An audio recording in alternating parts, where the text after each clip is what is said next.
Good afternoon. I'm just here trying to understand what has been going on at COP and even here at the talk. Let's see how poop has been very important, how the tree that has stood for like 1,000 years is still important because of our culture, and also trying to see where we can get the money and see how technology can be used for research. Join me on my story. I grew up in a city which was known as the Garden City. It's in one of the regions in Ghana. As I grew up, I was privy to the greenery scenery that we had. Listen to the name, the Garden City. And it was the Garden City of Ghana. As I became a teenager, I could see nothing but dry and brown nature. It began to dawn on me that this greenery that I was seeing was becoming gray, and that was scary.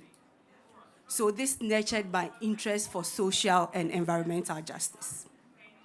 Hello, everyone. My name is Joyce Nyame, and I am a Nature Positive champion who is based in Ghana, and I'm here to tell you my story.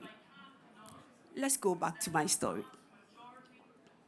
I left the Garden City and went to another forest area in Ghana. I spent 3 years as a student there. Every night, I was scared with the birds chirping, chirp, chirp, chirp, chirp, chirp, chirp. And the place was very cold. I didn't need an AC, I didn't need a fan. 5 years later, I went back to the school.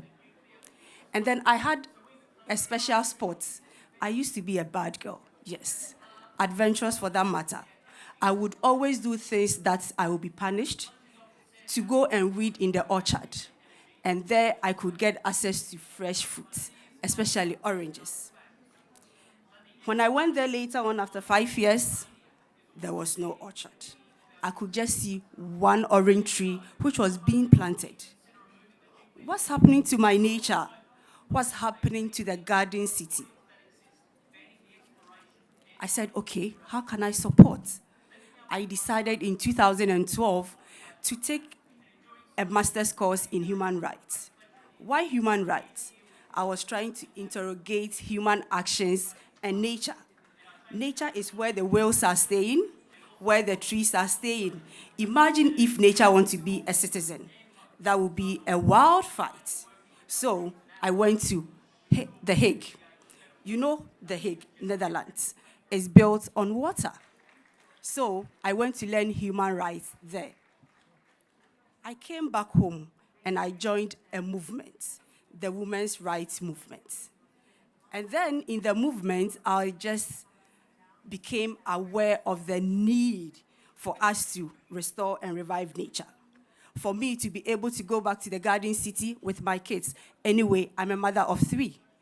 With my kids, so that my kids will say that, oh, this is nature. How can they relate to nature if we lose nature? Then, in 2020, I joined the Youth Bridge Foundation, a youth-oriented organization, which is interested in making sure that young people are interested in nature. And when I say nature, I'm talking about what governs nature. So I was made the programs manager for Youth Bridge Foundation.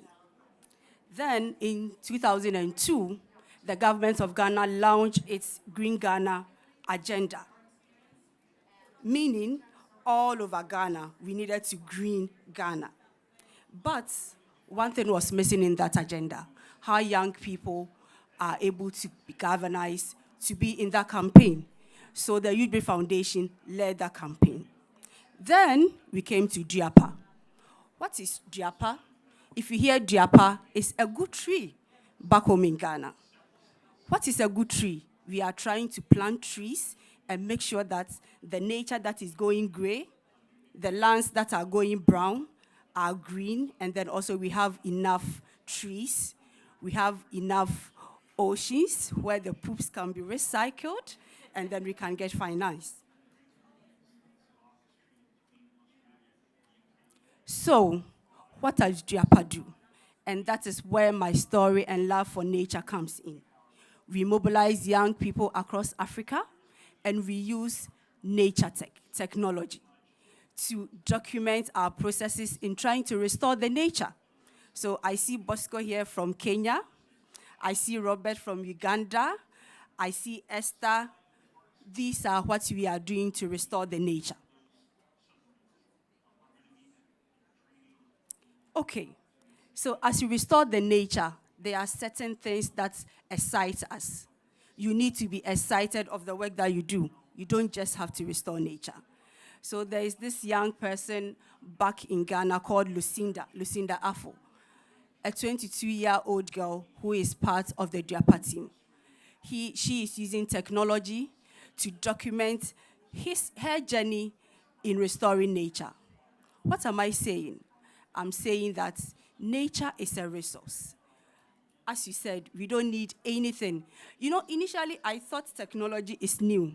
Apparently, it's not new. So we don't need to reinvent anything. We need to go back to nature and make sure that we restore nature, we preserve nature with nature. Conclusion. Technology has been a guiding torch for me as a person. I am made aware and conscious of the urgency of the need for greener nature through the showcase of what I do with the Youth Bridge Foundation. I can say now I am a proud nature lover and then a proud nature positive storyteller, because I wish to tell my stories and let people be inspired to do what I'm doing. So, hope you enjoyed my story, and then you have been provoked to move with our words. Let's move like the angry cheetah and go and restore nature. Thank you.